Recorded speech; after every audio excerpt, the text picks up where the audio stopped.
Vamos falar bastante do Vasco. O Vasco empatou com o Sport. Edmundo tava lá. Ô, Edmundo, caramba, hein, bicho? Você vai no jogo desse, cara. Ô, sacanagem. 0-0. Mas Inclusive, o pé frio não sou eu, não. O pé frio foi o Alan. o Alan Toda que vez foi. que o Alan Belaciano vai, nosso amigo, o Vasco não ganha. Quando eu soube que ele ia, pus a mão na cabeça, só que não proibi ele de ir porque ele levou o João Pedro, o filhinho dele. Aí a gente cobriu o pé do João Pedro para não ser ele, o pé frio. Mas o Gui, foi um bom jogo. O Vasco até foi melhor do que o Sport, mas, cara, tem ótimos jogadores, a equipe do Vasco. Acho que se subir, dá para manter aí uma galera. Mas o que eu senti falta foi de um fantasista, né?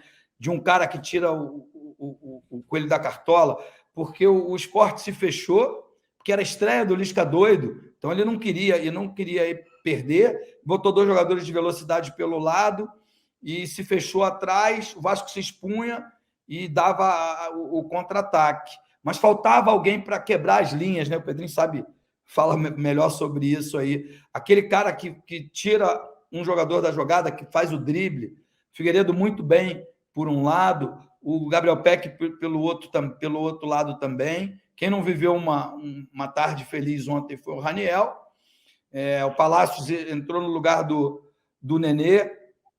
O Vasco sentiu a falta do Nenê, mas foi frustrante, sabe? Porque estava o Maracanã com cerca de 65 mil torcedores, uma atmosfera lindíssima.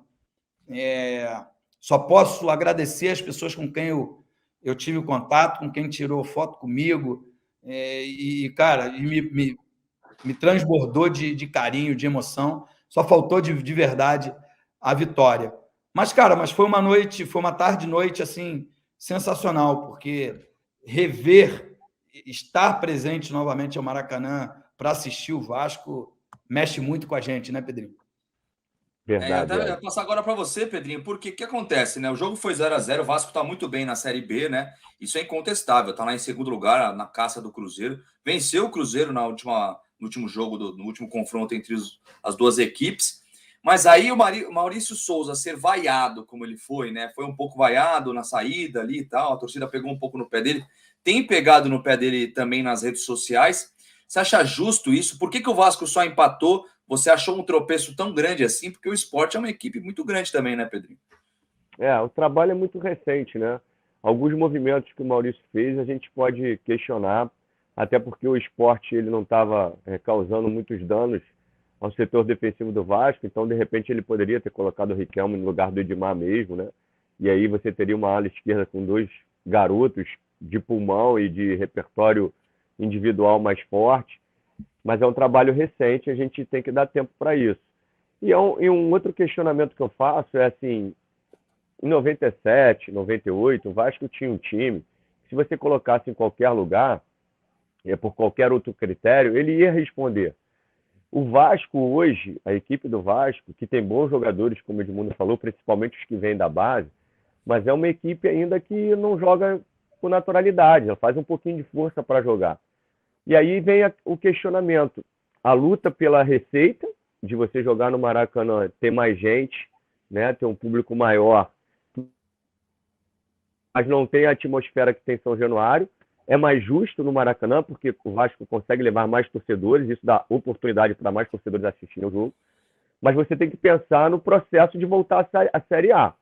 E por que eu estou falando isso? Porque hoje a atmosfera da arquibancada ela interfere mais no campo do que o campo interfere na arquibancada. Mas o Vasco ganhou no Maracanã o outro jogo contra o Cruzeiro. Verdade. Mas também fez força. Jogou um bom jogo, mas também fez força. Em São Januário, eu gosto só do campo e bola, mas nesse momento do Vasco, o que a torcida está fazendo, está tendo uma interferência dentro do jogo. Pelo menos na intensidade física e mental, né? O comportamento físico e mental dos atletas ali em São Januário é muito forte. Então, assim, falta repertório, como o Edmundo falou, de criatividade em alguns momentos, mas também falta organização ofensiva, né? A gente percebe que muitas equipes hoje optam por jogar baixando a marcação lá embaixo mesmo, lá perto da área, com 2 linhas é difícil furar, e aí para mim, você precisa de 2 pontos. Uma estrutura bem fixa ali para você potencializar o outro ponto, que é a individualidade. Eu até falei isso esses dias, que muitos treinadores têm pego uma entrevista do Guardiola, que ele fala que a obrigação dele como treinador é levar a equipe até o último terço. E no último terço o jogo é intuitivo. Mas só que o Guardiola, ele leva a equipe no último terço estruturando bem a equipe. Ele deixa 2 caras muito bem abertos, fixando bem as linhas lá, para justamente essa última linha defensiva de 5, ela tem que, ou ela vai abrir muito, deixa eu botar assim, ou ela vai abrir muito e vai facilitar a infiltração no corredor central, ou ela vai se fechar para não ter infiltração no corredor central e abre as beiradas. Então o Guardiola estrutura a equipe no último terço. Ele não leva a equipe no último terço de qualquer jeito. Eu posso chegar no último terço dando um chutão. Então eu acredito que no último terço vale muito. A gente tem um cara aí, que é o Edmundo, que fazia coisas de outro planeta no último terço. E lá naquela época não tinha uma estrutura montada, não. Resolvia mesmo no talento. Mas hoje, como a organização defensiva é muito forte, eu acredito que você tem que estabelecer alguns padrões de movimentos no último terço para potencializar a individualidade. E isso falta no Vasco e em muitas outras equipes. Com certeza, o Edmundo quebrava bastante as linhas também ali, né? Esse era monstruoso, é difícil. Quebrava tudo, driblava todo mundo. Deixar 11 ali, né, Pedro? Teve um jogo, Gui, teve um jogo, só para não perder a oportunidade, Vasco e Curitiba em 97, que o Edmundo fez 3 nesse jogo. Ele vai lembrar. Eu não sei se foi o primeiro, se foi o segundo, se foi o terceiro gol, que ele intercepta um passe do zagueiro e leva a bola para enfrentar o goleiro. O zagueiro dá uma voadora no Edmundo, ele cata cavaco, não cai, dribla o goleiro e faz o gol. Então, assim, ele estava numa forma física, mental, técnica, extraordinária. E hoje a gente tem escassez disso também. Mas, Pedro, eu gostaria de levantar uma bola, que você é mais entendedor do futebol moderno. Eu ainda sou mais do futebol antigo, que de fato... Os técnicos montavam bem uma linha defensiva e a partir dali era a criatividade do jogador. Nós tínhamos mais jogadores, não tinha tanto mercado alternativo, né?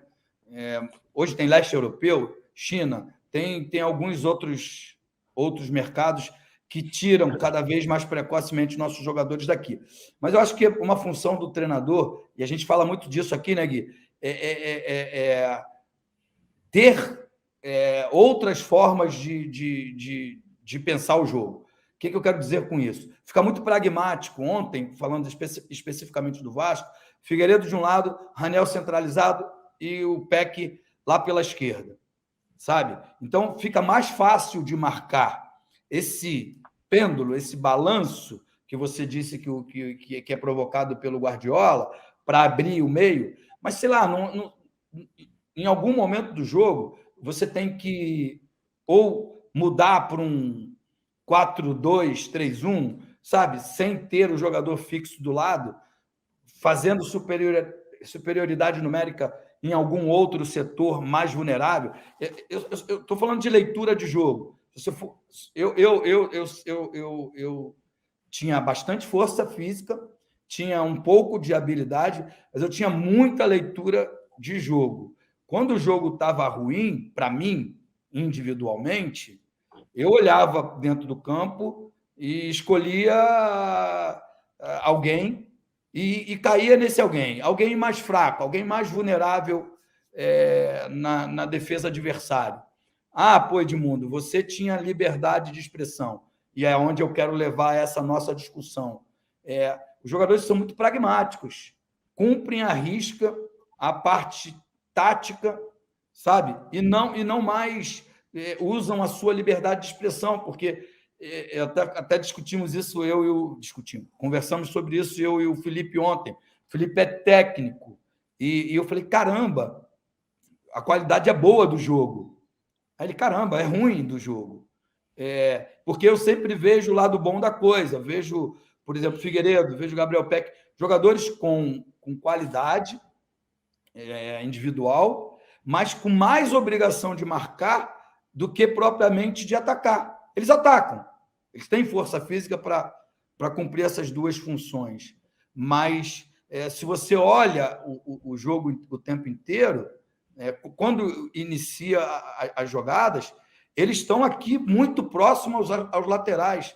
do Vasco. E isso acontece com todos os times. Então, assim, a crítica ao Maurício, eu não acho justa, né? Ele recém chegou ao clube e ainda está iniciando um trabalho.